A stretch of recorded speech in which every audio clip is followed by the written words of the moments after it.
And I will be covering prenatal precaution patient education today. I'll start by entering my patient's room, close the door and curtain for privacy, perform hand hygiene. Hi ma'am, I'm Hong. I'll be your nurse today. Can you verify your full name and date of birth? Verify two patient identifier. Okay, Mrs. Smith, today the doctor mentioned that you are newly pregnant. Congratulations. He asked if I would come and review some precautions that we recommend taking during pregnancy to ensure a safe, healthy pregnancy. Is that okay? Alright, so we'll start by talking about food. Most food is okay to eat during pregnancy. However, there are some that we recommend avoiding. The big ones are going to be things like raw or undercooked meat, seafood, eggs, as well as unpasteurized dairy products, daily meat, hot dogs, unwashed produce.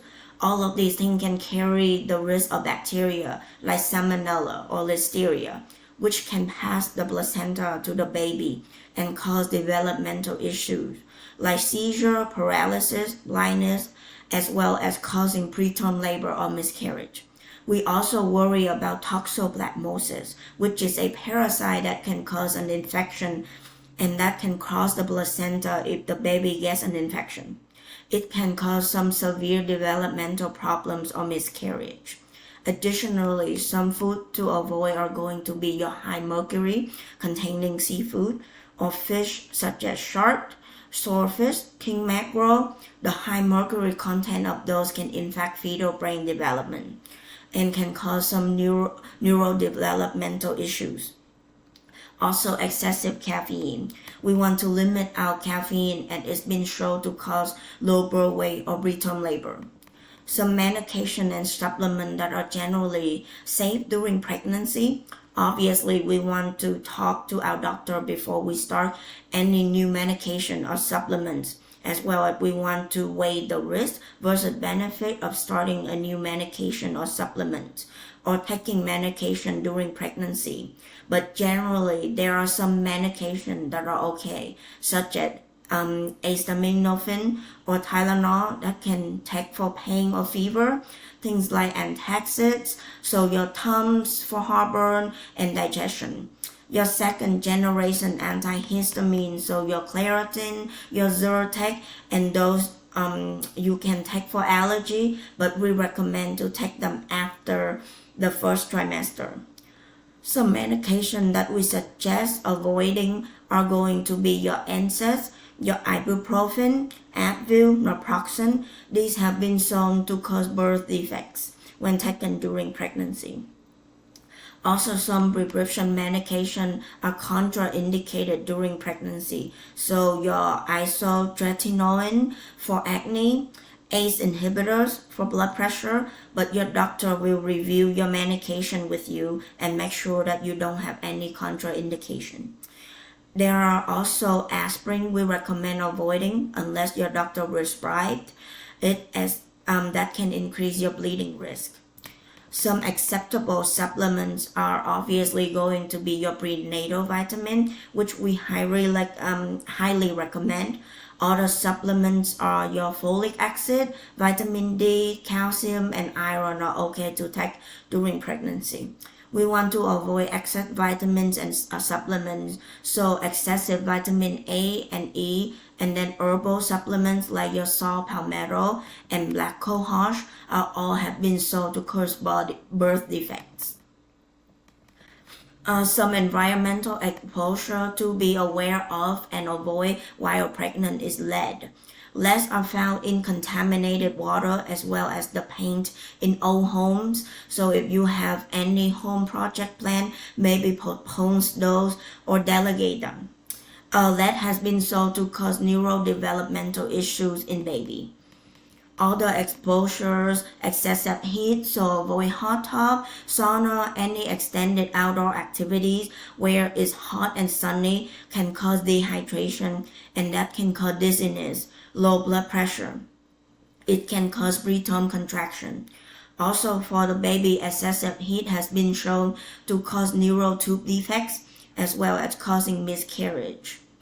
Also, another environmental exposure to be aware of and avoid is exposure to pesticides. So these can be found in your unwashed produce, they can be found in household products, as well as your kind of outdoor garden and yard work products. So be aware if you're doing or handling any of those. Again, maybe delegate that task because pesticides have been shown to cause hormonal regulation disruptions with pregnant women, and if you inhale fumes, it can cause respiratory issues. With baby, it can cause neurotoxicity and affect fetal brain development. Drugs, alcohol, tobacco, obviously we want to avoid all of these. They've been shown to cause miscarriage, preterm birth, and maternal high blood pressure. Tobacco or alcohol can cause fetal alcohol syndrome in baby, which lead to cognitive impairments, and then it can also lead to baby going through withdrawal at birth. Your tobacco can lead to low birth weight, defects in the heart and lungs that can cause long-term complications such as asthma, cognitive behavioral complications such as ADHD, as well as SIDS, sudden infant death syndrome. Avoid drug again because they can cause birth defects such as heart and lung defects. You're looking at potential cleft palate and neonatal abstinence syndrome. So again, baby will be born with and go through withdrawal symptoms at birth. So if you need any additional resources for those, let me know. And I would love to hook you up with some resources to combat some of those problems. Travel during pregnancy. If you're planning to travel, safest is going to be during your second trimester. So week 14 to 28, some things we recommend while traveling is stay hydrated. We recommend bringing a copy of your medical records just in case of emergency while you're out of town. If you're planning on driving, we recommend limiting that to 5 to 6 hours in the car a day and then take lots of breaks. Get up, walk around, as prolonged sitting can cause blood clot in our legs. Also, what you can do while traveling is wear compression socks, and that will again help limit blood clot development in the legs. We recommend avoiding high-risk area.